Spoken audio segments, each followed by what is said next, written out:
நம்முடைய நம்பிக்கையின் நட்சத்திரமாக இருக்கின்ற நமது ஆண்டவராகிய இயேசு கிறிஸ்துவின் விலையேறப்பெற்ற நாமத்திலே உங்கள் யாவருக்கும் அன்பின் நல்வாழ்த்துக்கள் கூறி இன்றைய தியானத்திற்கு உங்களை தயவோடு அழைக்கிறோம். இன்றைய தியான பகுதி சங்கீதம் 62 சங்கீதம். தியான வசனம் சங்கீதம் 10 வசனம்.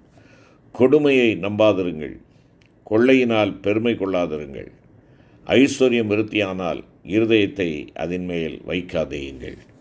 அருமையான கர்த்தருடைய பிள்ளைகளே, இங்கு தாவீது இந்த சங்கீதத்தின் மூலமாக எச்சரிப்பை கொடுக்கிறார். என்ன எச்சரிப்பை கொடுக்கிறார்? கொடுமையை நம்பாதே, கொள்ளையினால் பெருமை கொள்ளாதே, ஐஸ்வர்யம் அதிகமானால் இருதயத்தை அதன் மேல் வைக்காதே. அருமையான தேவனுடைய பிள்ளைகளே, இன்றைக்கு மக்கள் எதை நாடி தேடுகிறார்களோ அவைகளெல்லாம் அபத்தமானவைகள், அந்நிய காரியங்கள், அவைகள் அகற்றப்பட வேண்டும் என்பதைத்தான் இந்த வசனம் குறிப்பிடுகிறது. கொடுமையினாலே சம்பாதிக்கின்ற காரியங்கள், கொள்ளையினாலே சம்பாதிக்கிற காரியங்கள், ஐஸ்வர்ய விருத்திக்காக ஓடி ஆடி உழைக்கிற காரியங்கள், இவைகளிலே நம்முடைய இருதயத்தை வைக்கக்கூடாது, நம்பக்கூடாது, நாம் பெருமை கொள்ளக்கூடாது என்று ஆண்டவருடைய வார்த்தை சொல்லுகிறது. அமெரிக்க நாட்டின் அதிகாரப்பூர்வமான குறிக்கோள் நாங்கள் தேவனை நம்புகிறோம் என்பதாகும். We trust in God. இந்த வாசகத்தை பல ஆண்டுகளாக அமெரிக்க நாட்டின் காசுகளிலும் பணங்களிலும் அச்சடித்து வந்தாலும் 1956 தான் சட்டத்தின் மூலமாக அந்த நாட்டின் குறிக்கோளாக அது நிரந்தரமாக ஏற்றுக்கொள்ளப்பட்டது. 1861 முதல் 1865 வரை நடைபெற்ற அமெரிக்க உள்நாட்டு போரிலே அடிமைத்தனத்திற்கு எதிராக போரிட்ட யூனியன் என்ற படைகளின் வெற்றிக்கு தேவன் அவர்களுடைய பக்கம் இருந்ததாக நம்பினார்கள். எனவே அவர்களது காசுகளில் நாங்கள் தேவனை நம்புகிறோம் என்று அச்சடிக்க விரும்பினார்கள்.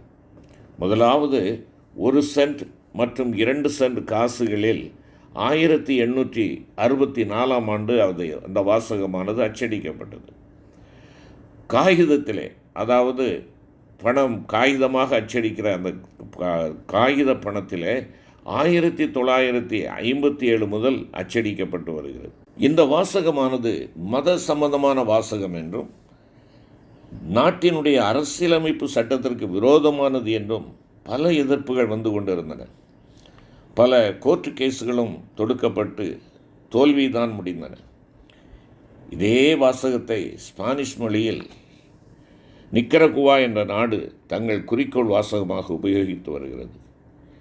தேவனை மட்டுமே நாங்கள் நம்புவோம் என்பது நம் எல்லாருடைய வாழ்க்கையின் குறிக்கோளாகவும் இருக்க வேண்டும்.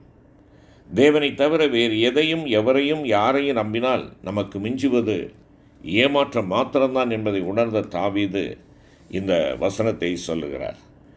நம்புவதற்கு ஜீவனுள்ள தேவன் ஒருவர் இருக்கிறார் என்பதை மறந்து வேறு எதையாவது நம்ப வேண்டும் என்று ஏன் முட்டாள்தனமாக கனவு காண்கிறீர்கள் என்பதுதான் இந்த வாசகத்தினுடைய பொருளாக அமைகிறது.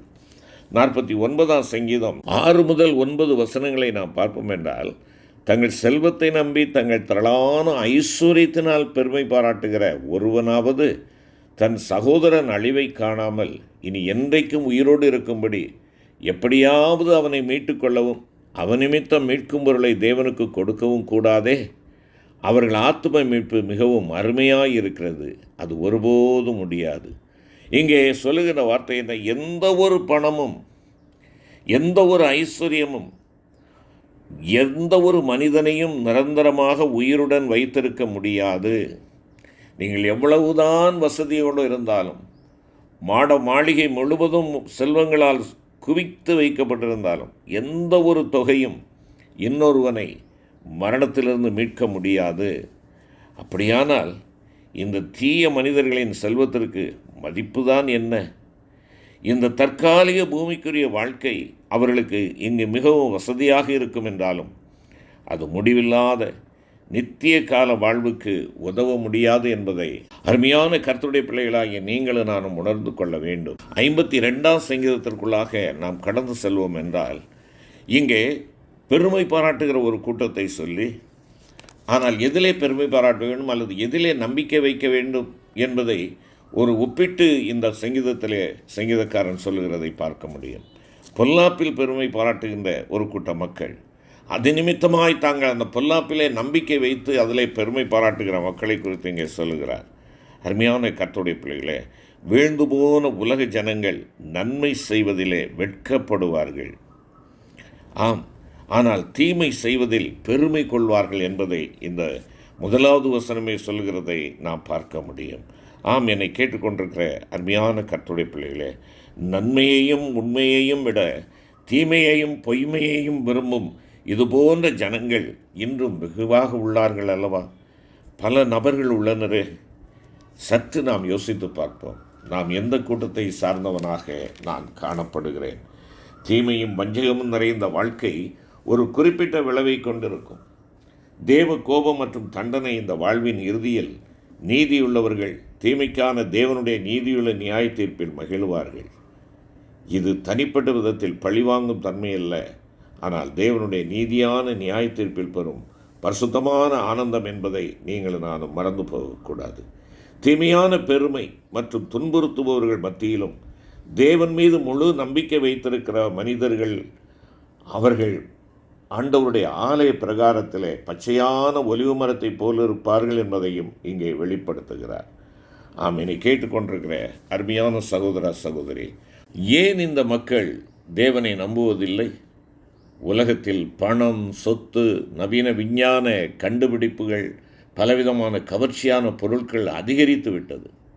பணம் இருந்தால் எதையும் செய்யலாம், எதையும் சாதிக்கலாம் என்ற நிலைக்கு இந்த உலகமானது தள்ளப்பட்டு விட்டது. எனவே தேவன் ஒருவர் தேவையில்லை என்ற மனநிலைக்கு அநேகர் சென்று விட்டனர். தேவனை நம்பாததற்கு முதல் காரணம் அதுதான். தேவன் ஒருவர் எனக்கு தேவையில்லை.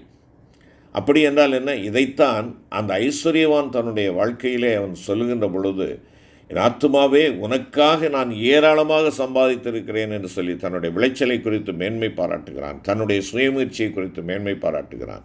தேவனுக்கு அவனுடைய வாழ்க்கையிலே இடமில்லை. ஆகையினாலே தேவன் அவனை பார்த்து மதியேடனே என்று சொல்லுகிறார். பிரியமான கர்த்தருடைய பிள்ளைகளே, உங்களுடைய செல்வம் திரட்சி அதிகமானால் உன் இருதயத்தை அதன் மேல் வைக்காதே என்று சொல்லி ஆண்டவருடைய வார்த்தை சொல்கிறது. இங்கே மக்கள் தங்களுடைய வாழ்விலே அற்புதங்களையும் அதிசயங்களையும் செய்கிற தேவனுடைய வல்லமையுள்ள செயலாற்றலை மறந்து ஆண்டவருடைய பலத்தினாலும் சத்துவத்தினாலும் நாம் இவ்விதமாய் இருக்கிறோம் என்பதை கொஞ்சம் கூட சிந்திக்காதவர்களாக இருக்கிறபடியினாலே அவர்களுடைய நம்பிக்கை தேவன் பெயரிலே இல்லாமல் இருக்கிறது. மனிதர்களின் அறிவும் பெருகி போயிற்று. எனவே தேவன் மேல் நம்பிக்கை வைப்பதை காட்டிலும் தங்கள் மேலும் தங்களது திறமைகள் மீதும் நம்பிக்கை வைப்பவர்கள் பெருகிவிட்டார்கள். தேவன் மீது நம்பிக்கை வைக்கும் அவசியம் அவர்களுக்கு தென்படவில்லை. இப்படி உலக சம்மத்துகளுக்கும் உங்கள் அறிவும் தேவனை நம்ப தடுக்கிறதோ? அருமையான தேவ பிள்ளையை யோசித்துப்பார், சிந்தித்துப்பார். ஜாக்கிரதையாக இருக்க அழைக்கப்படுகிறோம். அடுத்தபடியாக சுய புத்தியின் மேல் அவர்கள் என்ன செய்கிறார்கள்? நம்பிக்கையாக இருக்கிறார்கள். உன் சுய புத்தியின் மேல் சாயாமல் உன் முழு இருதயத்தோடு கர்த்தரில் நம்பிக்கையாக இருந்து உன் வழிகளிலெல்லாம் அவரை நினைத்துக்கொள், அப்பொழுது அவர் உன் பாதைகளை செவைப்படுத்துவார் என்பது ஞானியினுடைய வார்த்தையாக இருக்கிறது. நீதிமொழிகள் 3ஆம் அதிகாரம் 5-6 வசனம். இன்று அநேகர் இதற்கு எதிர்மறையாக நம்முடைய சுய புத்தியிலே நாம் சார்ந்து கொண்டிருக்கிறவர்களாய் காணப்படுகிறோம். நம்முடைய எண்ணங்கள் அதுதான் சிறப்பானதாக சீரியதாக காணப்படுகிறது. நம்முடைய எண்ணங்கள் தான் மேன்மைக்குரியதாக, அது செயலாற்றக்கூடியதாக நம்முடைய இந்த சாதாரண குறுகிய புத்திக்கு தென்படுகிறது. அருமையான கர்த்தருடைய பிள்ளைகளே, நாம் மண்ணானவர்கள் என்பதை மறந்து போகக்கூடாது. விண்ணின் ஆண்டவர் நமக்கென்று ஆலோசனைகளை கொடுக்கின்ற பொழுது அவர் நம்முடைய பாதைகளை செவைப்படுத்துவதற்காக நம்முடைய சுயபுத்தியின் மேல் சாயாமல் நாம் முழு இருதயத்தோடும் அவர் பேரில் நம்பிக்கையாக இருக்க வேண்டும். இன்று அநேகர் தங்களது சுயபுத்தியை சார்ந்து வாழ்க்கையில் தப்பான முடிவுகளை எடுத்து தவறான பாதையிலே சென்று கொண்டிருக்கிறார்கள். தேவனை நம்பி செவையான பாதையில் நடக்க நம்மை அவருடைய பாதத்திலே ஒப்பு கொடுப்போம். நான் பொன்னின் மேல் என் நம்பிக்கையை வைத்து தங்கத்தை பார்த்து நீ என் ஆதரவு என்று நான் சொன்னதும் உண்டானால் என்று சொல்லி யோபு 31:24 சொல்லுகிறது. இந்த அநேகர் பொன் வெள்ளி போன்ற விலையேற பெற்ற இந்த உலகத்தின் பார்வையிலே விலையேற பெற்ற இந்த ஆபரணங்களை அவர்கள் என்ன செய்கிறார்கள்? வாங்கி வைத்து கொண்டு அவைகள் பேரிலே நம்பிக்கையாக இருக்கிறார்கள். அருமையான கர்த்தருடைய பிள்ளைகள் அநேகர் தங்களுக்கு ஆதாரமாகவும் பொருளாதார பாதுகாப்பிற்காகவும் தங்கத்தையே நம்புகின்றார்கள். ஒருவேளை தங்க ஆபரணங்களை அணியாத விசுவாசிகள் கூட தங்கத்திலே முதலீடு செய்வதை நாம் பார்க்கிறோம். அருமையான கர்த்தருடைய பிள்ளைகளே, கர்த்தரையும் கர்த்தருடைய வார்த்தையையும் நம்புகின்ற தேவனுடைய பிள்ளைகள் ஒரு பொழுதும் தங்கத்தின் மேலே தங்களுடைய விசுவாசத்தை நம்பிக்கை வைக்க மாட்டார்கள், அதை நம்ப மாட்டார்கள். வேதம் என்ன சொல்கிறது தெரியுமா? யாக்கோபு 5:3 கடைசி நாட்களில் வெள்ளியும் பொன்னும் துருப்பிடிக்கும் என்று யாக்கோபு அப்போஸ்தலன் கூறுகிறார். கர்த்தர் பேரிலே நம்பிக்கை வைப்போம். அருமையான தெய்வத்தின் பிள்ளைகளே, நம்முடைய நம்பிக்கை எதன் மேல் இருக்கிறது? கர்த்தர் பேரிலா, இல்லையென்றால் வெள்ளி பொன் இவைகளின் பேரிலா, சுயபுத்தியின் பேரிலா, என்னுடைய பணம் ஐஸ்வர்யத்தின் பேரிலா? எதிலே நான் நம்பிக்கையாக இருக்கிறேன்? கர்த்தர் பேரிலே நாம் நம்பிக்கையாக இருப்போம். கர்த்தரை நம்புகிறவர்கள் என்றென்றைக்கும் அசையாமல் நிலைத்திருக்கும் சியோன் பர்வதம் போல் இருப்பார்கள். அசையாத ஒரு வாழ்க்கை வாழ, அசையாத ஜீவ தெய்வீக வல்லமையுள்ள பர்வதமாக இருக்கின்ற நம் ஆண்டவரின் பேரிலே நம்பிக்கையை வைப்போம். அவராலே நமக்கு மீட்பு உண்டு, அவராலே நமக்கு வாழ்வு உண்டு, அவராலே நமக்கு பாதுகாவல் உண்டு. அவர் என்ன நோக்கத்தோடு என்னை தேடி வந்தாரோ அந்த நோக்கம் என் வாழ்க்கையிலே நிறைவேறும். எங்களை அன்பின் தகப்பனே, உம்மீது மாத்திரமே நாங்கள் நம்பிக்கை வைத்து உம்மாலே ஒரு சேனைக்குள் பாய்ந்து செல்ல ஒரு மதலையும் தாண்ட தேவரீர் எங்களுக்கு முன் வழிவகுத்து வைத்திருக்கிற அந்த நித்திய ஜீவ பாதையை நாங்கள் தவறாமல் பின்பற்றி செல்ல எனக்கும் எங்களுக்கும் கிருபை தாரும். மீட்பர் இயேசு கிறிஸ்து மூலம் வேண்டிக் கொள்கிறோம் நல்ல பிதாவே, ஆமென்.